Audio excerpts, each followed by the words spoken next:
Every April Fool's Day, my boyfriend joined his childhood friend in the same cruel prank, pretending to propose to me. Last year, I slipped the ring onto my finger, my heart full of hope. Suddenly, the mechanism snapped tight. Pain shot through my hand and I cried out. He apologized afterward and promised that this year the proposal would be real. As such, I arrived carefully dressed, believing him. Instead, I was met with a face full of cake. He reached out gently, wiping the cream from my face as if it were nothing more than a harmless joke. However, this time, I took a step back. After 6 disappointments, I chose to walk away. So why was it that, in the end, he was the one consumed by regret?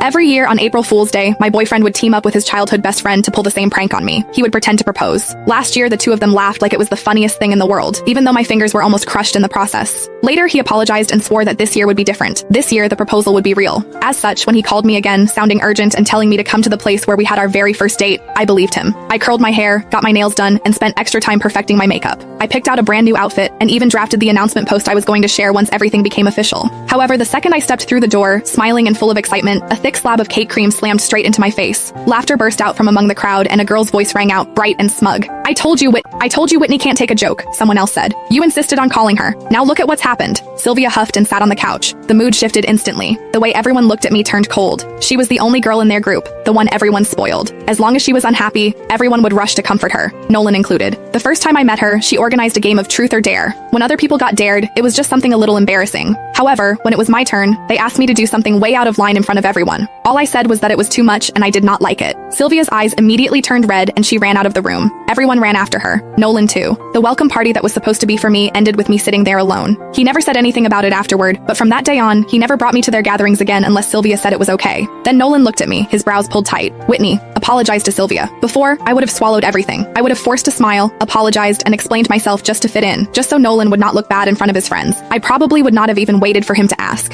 However, when even breaking up meant less to him than a single moment of Sylvia being upset, I finally understood. From the very beginning, this relationship never mattered as much to him as what he had with her. I bent down and picked up the bag and coat I had bought in order to meet his parents. As they stared, cold and judging, I said, Nolan, we're done. I mean it this time. My heels felt unsteady as I turned and walked out. As the door closed behind me, I could still hear Sylvia's light, teasing laughter drifting out from inside. Are you seriously not going after her, you hopeless romantic? Nolan let out an icy laugh. She's just throwing a tantrum. If I actually go after her, what about you? He shrugged like it was obvious. Besides, she has no one to rely on except me. She's way easier to deal with than you. My heart felt like it had been split open. His words cut through me like a knife, slicing into wounds that had never fully healed. 6 years ago, right there, Nolan had confessed to me. He told me I was the one he wanted for the rest of his life. Truth be told, it had not been easy for him to win me over. When I was 15, my parents both remarried and started new families of their own. I became the extra piece no one wanted to talk about. I resisted relationships, and I resisted the idea of building a family. I turned him down 5 times. The last time, I was living alone when a stranger started following me.